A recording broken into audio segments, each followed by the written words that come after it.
different. Video emerging of a group of pro-Clinton political operatives talking about stirring up trouble and provoking violence at Trump rallies. The video comes from Project Veritas brainchild James O'Keefe, who's got a less than stellar reputation for accuracy. However, some of the things you'll hear on the tape are certainly hard to ignore. Enough we're learning for one person to be fired so far, another to resign. A lot of questions being asked about the recording. Senior investigative correspondent Drew Griffin tonight has the story. The undercover videos produced by discredited conservative activist James O'Keefe suggest it was Democratic operatives, hired political activists, working in coordination with the DNC to instigate violence and incite reactions at Trump rallies. And in one of the undercover videos, Scott Fovel, a subcontractor for a DNC-hired firm called Democracy Partners, supposedly explains just how he does it. There's a script. Okay. There's a script of engagement. Sometimes the crazies bite, and sometimes the crazies don't bite. When they're outside the rally, they're more affected out. They're harder to get in. The media will cover it no matter where it happens. I assume it's always in the rally. Initiating the conflict by having leading conversations with people who are naturally psychotic. I mean, honestly, it is not hard to get some of these assholes to pop off. Right. It's a matter of showing up to want to get into the rally in a Planned Parenthood t-shirt, or, you know, Trump is a Nazi. You know, you can message to draw them out and draw them to punch you. According to the undercover videos, it was this man the Democratic National Committee turned to organize the work. Bob Kramer is the husband of Illinois Congresswoman Jan Schakowsky. He's part of a group called Democracy Partners, and he too was caught on undercover video. Here explaining how he was hired by the Democratic National Committee to stage counter-demonstrations and press conferences wherever the Trump campaign showed up. Wherever Trump and Pence are going to be, we have events. Okay. And we have a whole team across the country that does that. Both consultants and people from the Democratic Party and the Democratic Party apparatus and people from the campaign, the Clinton campaign. My role with the campaign is to manage all that. Kramer stepped down from the campaign today and announced his subcontractor, Scott Fovel, was no longer working for his firm. Both the DNC and the Clinton campaign deny any coordination with anything involving the incitement of violence. Kramer himself told CNN his former contractors were committing barroom talk, insisting none of what is being described by Fovel ever actually happened. In a statement, Kramer writes, "We regret the unprofessional and careless hypothetical conversations that were captured on hidden cameras of a regional contractor for our firm. He is no longer working with us." The Clinton campaign response, while Project Veritas has been known to offer misleading video out of context, some of the language and tactics referenced in the video are troubling, even as a theory or a proposal never executed.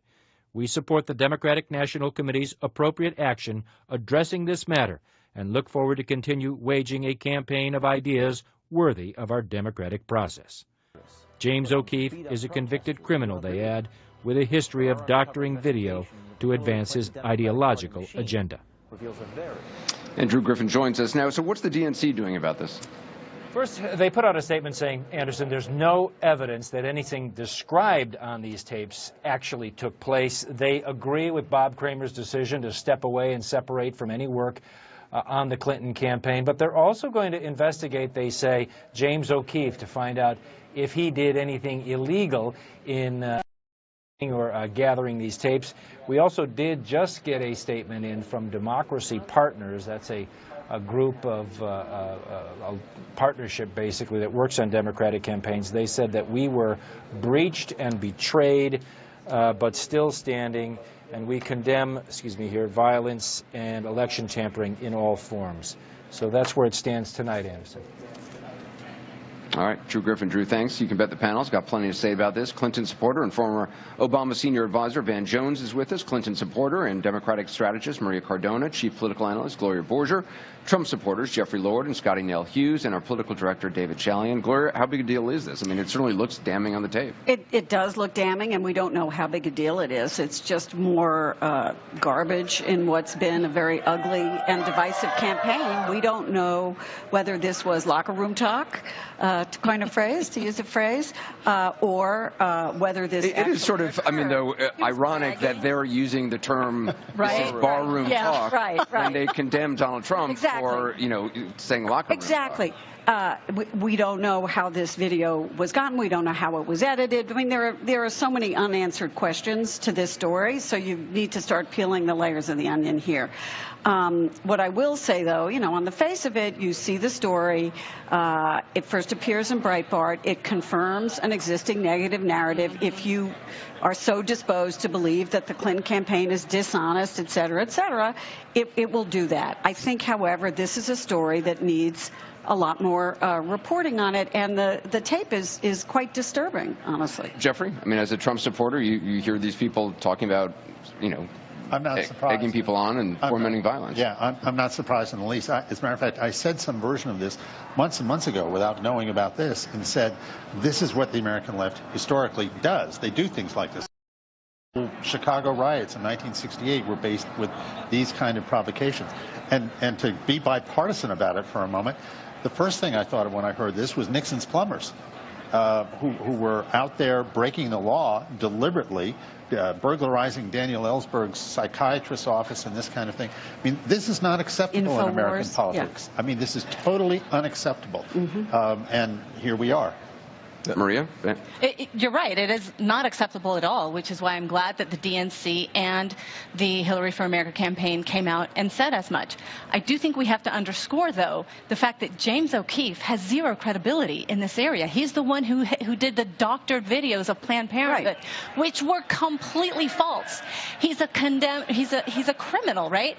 And so I think that, yes, we have to look into it and to make sure that, none of this actually happened. The DNC says none of it actually happened, and in fact, this group and this guy was not working for the DNC. But I think to say he's a criminal, by the way, I mean, so he did committed. I guess he's a convicted criminal, isn't he? Well, he was convicted of a crime. I don't know that one brands a person a criminal for the rest of their life based on one action. Okay, Van, what do you make? That's true, but then I think we have to continue to look at it and see what's going on. Well, there are two different things here. One is it looks like a confession from Creamer that they are sending people to the rallies to stir up trouble. That's not illegal. It's distasteful, but you can kind of live with that. The other, though, is horrific. The other is a conspiracy to rig an election. Now, I would take that much more seriously if it didn't come from Pinocchio. I mean, the guy, I don't like, calling people criminals. By the way, that's Donald Trump's plane arriving here in Las Vegas. He's arriving for the debate tomorrow. Go ahead. But I would take it a lot more seriously. They're not booing me, Jeffrey. As much as you wish they were booing me, they're not booing me. They're booing your candidate. So here's the deal. I think that the fact that this comes from O'Keefe is a reason to withhold judgment. It's a reason to withhold judgment because this guy literally is Mr. Pinocchio. If there's a less trusted figure in American politics, I don't know who it is. That's right. But if any of this is even